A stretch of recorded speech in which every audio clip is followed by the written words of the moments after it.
I decided to try something new, and I just got taken to school.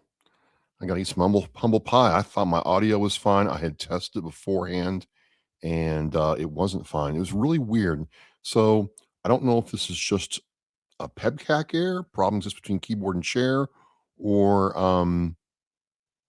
a platform error.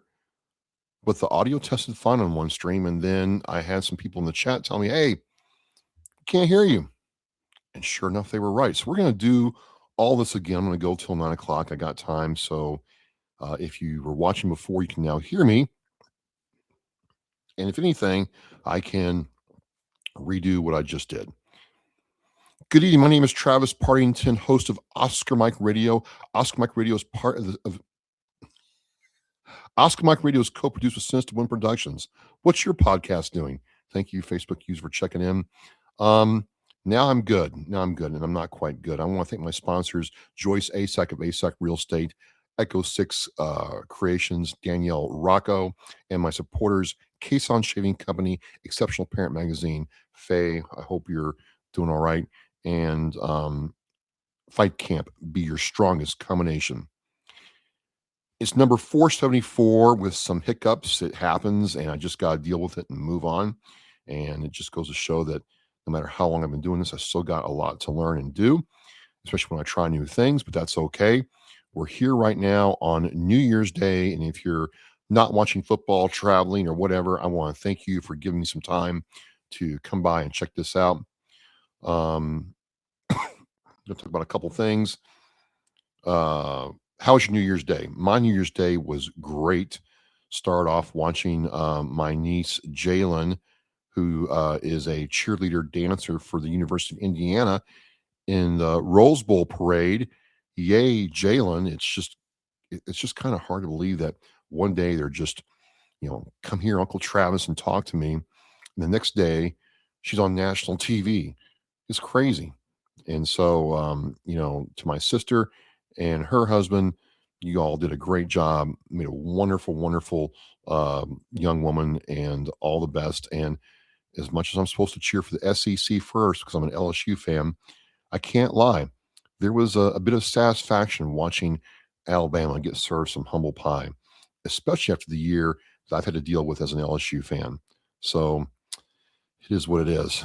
And hey, my other niece, Kennedy, I'm sorry about Ohio State. I did not see that coming where Miami really brought it to them. And hopefully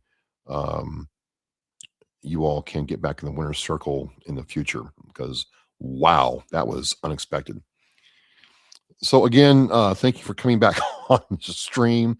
I'm here blabbing away, having a good time, and just enjoying life right now. Had a great workout today. That was humbling. I'm having to learn some new things for some competitions I'm getting ready for this year and next year, and got to be coachable. Got to be coachable. Got to understand what you're doing well and what you're not doing well, and then go from there to make improvement and to beat the objective. And so I just had a couple things to talk about tonight because I know people are traveling, people are, still with family. And again, it's Friday, and I hope your Saturday and Sundays are safe and happy. We got a good bit of snow this morning. And so again, I hope that you are enjoying time with family, enjoying time with friends, making some great memories, but more importantly, getting back home safe. The main thing I've been asked about that I'm going to talk about now, because things kind of went cattywampus tonight, is I want to talk about the situation in Minnesota and why and how that kind of relates to veterans advocacy issues, so on and so forth. The law is the law. And let's take away all the attributes that make up the alleged perpetrators for this crime: financial fraud, financial money laundering, financial theft are crimes. There's no two ways about it. And again, I keep telling people, bank robbers used to use guns and high-speed chases, and now, if they do it right, they don't have to lift a finger. And what was happening was people were opening businesses and getting money from the government, federal, state, and local, to run these businesses to provide services for people in need or people who could not afford these services. And child care, autism care are expensive things. And so the idea here is, hey, I'm going to open a business. I'm going to serve a certain segment of the population, and the federal government will reimburse me as if I'm providing those services. Now, I know my strict constitutionalists and libertarians will be like, "Hey, what is the federal government doing, taking tax money and paying people to do this at all?" And in an aspect, they're right. They're not wrong. But also, one of the things that you can do in this country is, if you're a city, state, and you want to have a good business climate, you can give tax breaks, contracts, and have work done by people to who are, subject matter experts in that area. And therefore, you're not having to spin up an entire arm of government to do that work for you. And so, hey, I am all about the government making business climates healthy and vibrant for success. And all you have to do is look at Texas and how they do things in order to make that happen. So I'm not against it. I'm not against it, but it's got to be done right. And again, it just amazes me that we're talking about $9 billion of financial fraud. Now, you got people who have a small business, a nonprofit, whatever, who make a $90 error on their taxes, and they've got the IRS breathing down their necks at them. Bad things happen if you misstate earnings or donations. If you're, an executive director of a nonprofit and you get the money wrong, bad things happen. So how are you able to take $9 billion and with no weapons or anything, take the money in and then layer that money in other places? They know that money was going back to the country of origin and being layered with other community groups in that, you know, population group. And they were taking the money and running and laughing the entire time. And this is the other thing that I'm finding out is this was a known issue for a while. Like, people tried to make government aware of this for a while, and it fell on deaf ears. And I don't understand that, because again, if you don't pay your property taxes in this state, or you're $9 short, $90 short, $900 short, they don't consider the taxes paid in full. They can put you in arrears and cause all kinds of heartache and trouble for you. They want that money. They want to know what's happening to it, where it's going, and all that stuff, right? So how did you let $9 billion just poof into vapor, into nothingness? It makes no sense to me. None. And I'm being told it's a race problem now. Well, it's not a race problem. Theft is theft. Fraud is fraud. Money laundering is money laundering. It's all bad. And someone might say, "Well, I live in Idaho. I live in Kellerman, Arkansas. Alabama. I don't. That doesn't bother me." Well, they were taking federal. Bad enough they're taking state and local money in that state to do this. They were also receiving federal funds, and at the federal level, that means all of us had our taxes used in this way, and it should upset every legal American in this country, and or people who pay taxes who work in this country. And so why is the other thing, why how Travis does this align to veterans, military, and all that stuff? Well, again, I raised my right hand, said all enemies, foreign, domestic. So we all serve with the idea that we are having a place in our homes, our communities, and at the state and federal level where the rule of law will be imposed, our people will be safe, our children will be safe, and Americans will have what they need to be able to create opportunities and have the kind of life they want to have. At baseline, at baseline, okay?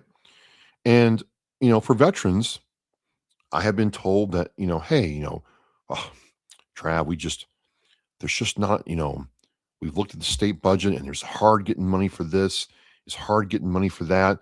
The federal budget, it's hard doing it. In Massachusetts, we can't give, the only people that get tax abatements of $1,400 a veteran are people who are 100% disabled. If you're 20%, 10%, 30%, sorry, you're just out of luck. But if you're 100%, you get, a $1,400 tax abatement. And Travis, that's just the most we can do. If we did any more than that, we would have financial problems.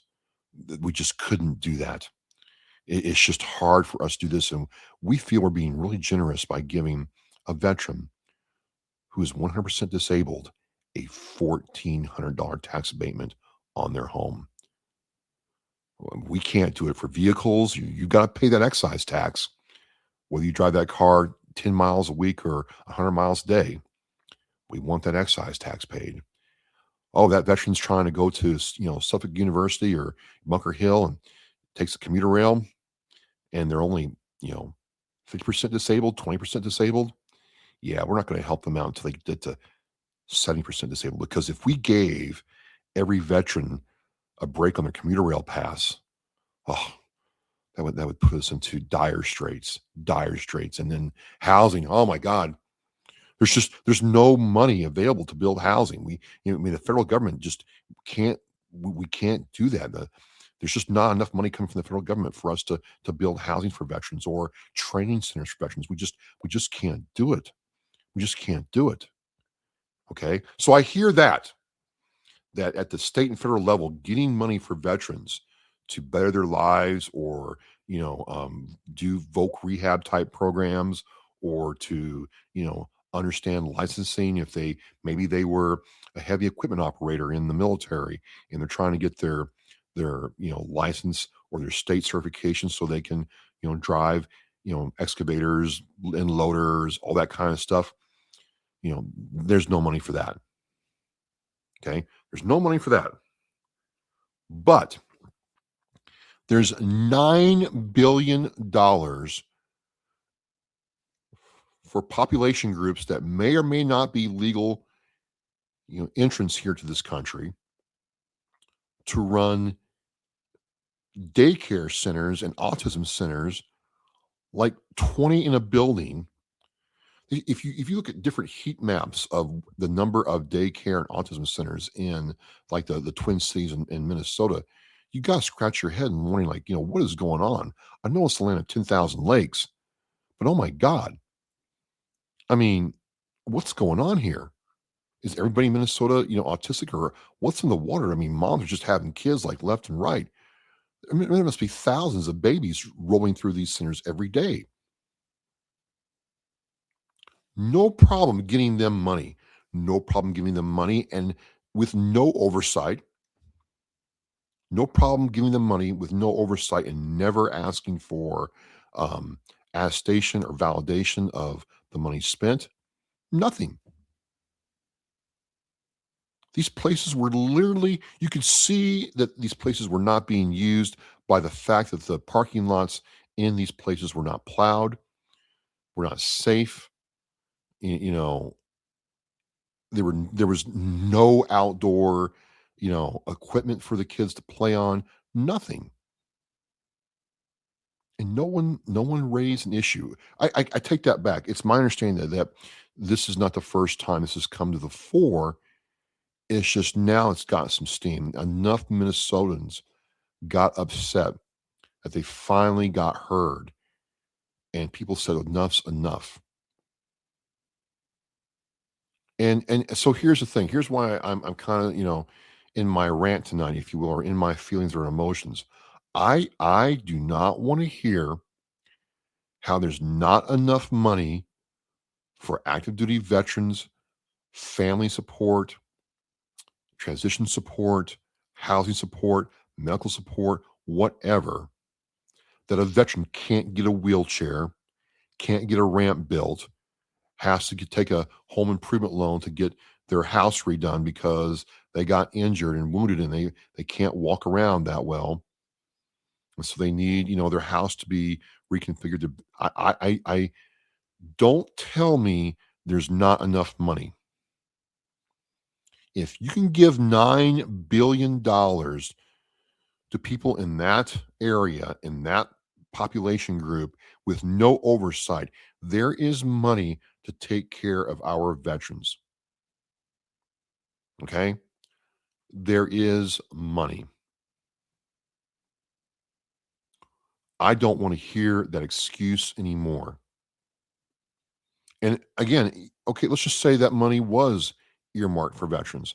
I've got no problem saying, hey, if we have a program for veterans, that you should monitor that program. A lot of these programs are. Again, if you run a veteran nonprofit, you know what I'm talking about. You raise over $50,000, you've got to account for every penny of it. If you don't file the right piece of paperwork at the right time, you're in big trouble. And oh yeah, this well, all my files got stolen and I have no files, no memory. The computers are all gone. It's all gone. Nothing's there.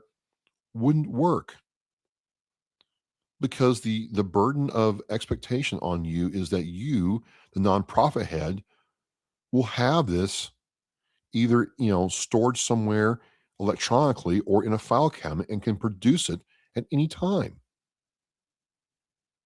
But someone's actually getting on national TV and saying that their stuff got stolen and everybody's just buying it. Really? Really? It just absolutely um, has taken my view of things and skewed them slightly. It has. It has. We have plenty of money for veterans. It's just not used for veterans. And I don't apologize for this. To me, if you are not an American citizen, you should not be put in front of line or an American or somebody who served our country. You shouldn't be moved to the front of the line. How is that happening? Why are some nonprofits having to struggle so hard to raise funds to take care of veterans in their area of operation with little to no support from the federal government? Why am I told that, you know what? Oh, sorry, we, the government, can't do anything to, get mobility vans for veterans. But some daycare can write off a van, buy one, write it off, and keep pocketing the money. It makes no sense. So again, it really bothers me, but I also don't want to hear the excuse anymore. And I also want anybody who was involved with this to go to jail. And if people are saying, we just hit the tip of the iceberg. Great. Let's keep going. Let's find out what's going on across this country and get our money straight. So we're not the laughing stock of the world. And I don't want to hear about how we have this big, huge new aircraft carrier, this new capability. We can't keep our money straight. Our enemies are taking our money, our resources, and laughing at us, and they're not having to raise a weapon to do it at all. So I could rant on about this all night long. I don't want to do that, but that's kind of how I feel in my feelings. And My patience for this is just at an all-time low.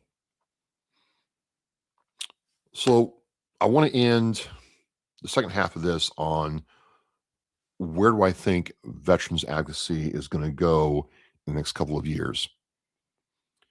I'm pleased to say what I think is happening is more and more veterans are finding ways to come together.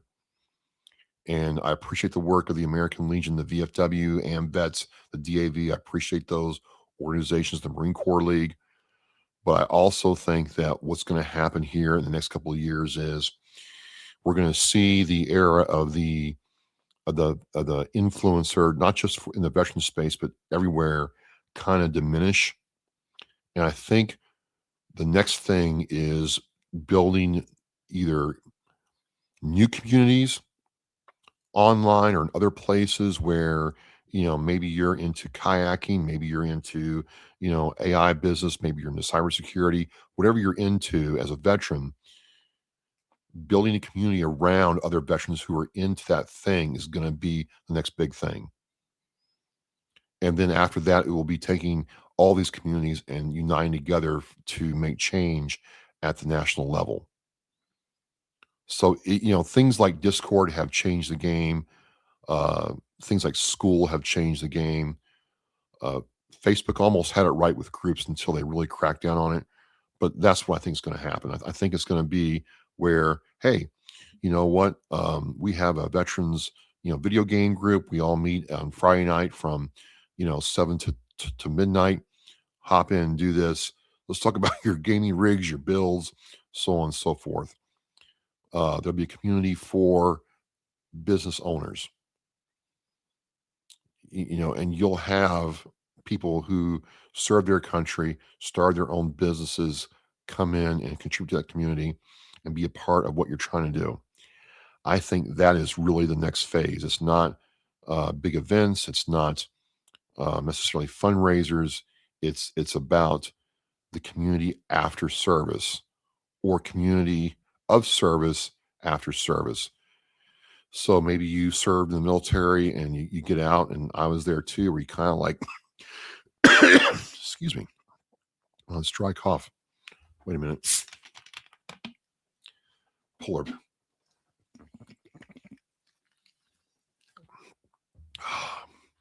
Yeah, it's really dry here. I should have got the pipes ready to go. I think whatever you have, people who can build these communities out virtually or in person are really going to be the next force multipliers for veterans. I really believe that. And then the next phase of that will be taking somebody who might be in one community and linking up with somebody else in a very different community and find alignment and support for each other. And I think once we get to that level, we're going to be able to really scale what we are doing as veterans and move things forward. It's going to be an exciting time. And I'd also say, hey, don't discount the American Legion VFW. Don't do that. I think these organizations still have value. I think if you're able to join one of these organizations and contribute, it's a great way to be connected. Some of our older brothers and sisters might not be as technically savvy as we are. That's fine.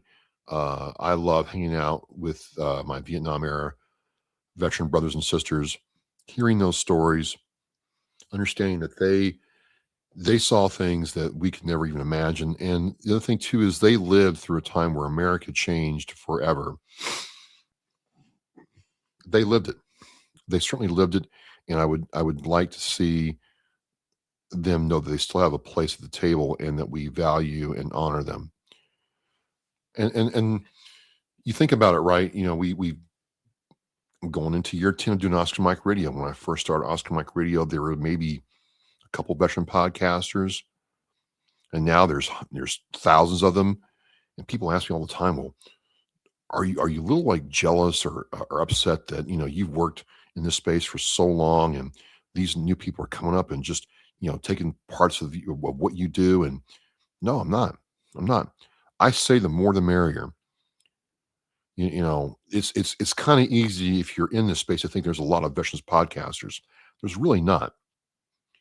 We'll know that we're getting somewhere as a veteran content creator space when Spotify, Apple, and Google give us Blueberry, give us our own veteran category.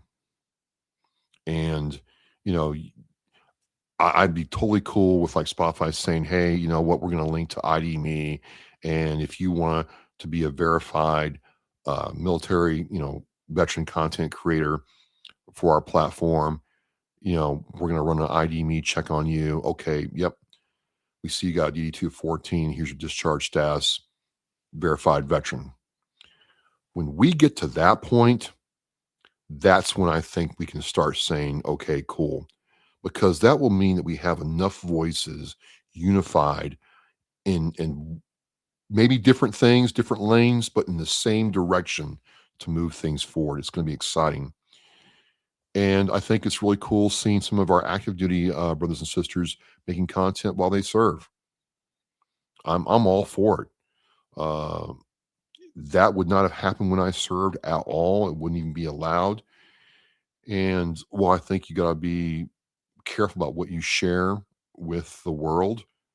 I think giving Americans a perspective to what the experience is like and what's expected is a good thing.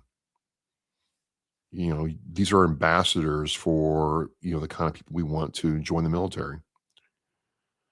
So again, yeah, I'm going into year 10 of Oscar Mike Radio. I'm like 6 months away from my 10th birthday, if you will. I wish I was 10 again, but I'm really excited. It's like, yeah, I've done a whole lot and I've had a lot of success, but I really think my focus for OMR and things like OMR is to now create a community and see what happens.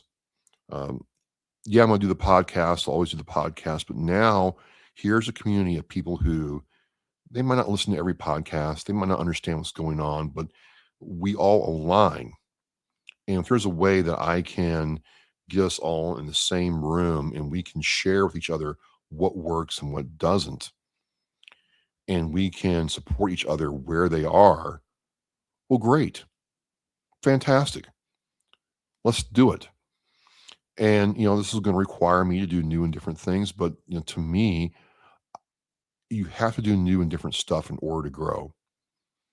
It's why one reason that I'm starting to, I'm studying for my Part 107 for flying drones. So I can start incorporating drone footage into my shows when I do anything. I'm at a person's business, I'm at a person's, place where they're having an event. I can take drone footage and incorporate in there and do something different. It's always about pushing the envelope forward and making sure that I can. So, yeah, and again, tonight's perfect example. I think I have everything planned out and ready to go. And it's kind of like I do like this like little screen here. It's not the virtual background I usually use. It's kind of like it's Travis in studio. And it's kind of cool. But I thought I had my audio in check. I could hear everything, but the platform did not pick up my mic until I left the session and came back in. I thought I had it. I made a mistake. I'll learn from it. And that's the thing I want to leave everybody with. A lot of people are scared to start their podcasts or their blogs or their, do some reels about veteran stuff or anything really. And I'm like, we're going to make mistakes. You're not going to be perfect. You would have to have a lot of money and people behind you to get the kind of quality that some of these big names have. Joe Rogan does not do his whole podcast by himself. He has people helping him with several different parts of it. They put all together. He understands what the expectation is and goes out there and executes it and does it very well. I'm not that. You're not going to be that for a while. So you're going to make mistakes. I'm going to make mistakes. You got to own it. You have to own it. So don't be afraid to make a mistake. Believe in yourself and go out there and just start. And that's where this has been. And, again, going into year number, where we turn, 10 this year, is I had to be willing to make mistakes, be willing to learn, take criticism.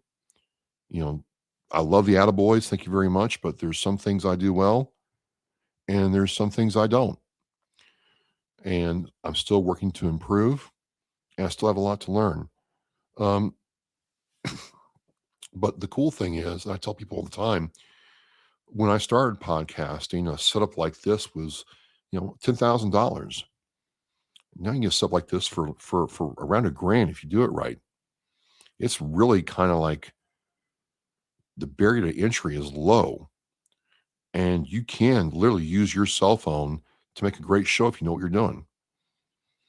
And I think you need to understand too, um, video is here to stay. I know for a while there, a lot of podcasts were like, well, if they're purist, only audio is the way. And I'm like, hey, audio is the building block of everything we do. Absolutely. You've got to learn audio before you can do video. But video's where it's at. It's only getting bigger, and it's only getting cheaper and easier to do. Like I'm looking at the new Zoom M-Track 2 M2 mic, and I'm like, wow, man, that thing in the right space, I would have to bring my Zoom H6, my mics, my cables, all that, and it can just do it in a normal microphone for $200. This is getting easier and easier to do. So if you have a mic like that and a cell phone on a tripod, and have an idea of what to do with some video editing software, you're 9% there. It's absolutely crazy. And I tell people, look, I mean, when I first started doing video in 2019, it was my Zoom H6, and I'd have a mic for me and a mic for the other person, or a shotgun mic. I'd have my cameras set up. I had to time all that stuff up. It's a tripod for the camera, a tripod for the mics, cables, power, storage, the whole 9 yards. It was a trunk full of stuff. And literally, this new microphone I'm looking at is, not this size, but you get what I'm saying, is going to allow me to do interviews like this in a camera, and I'm all set. So I'm excited.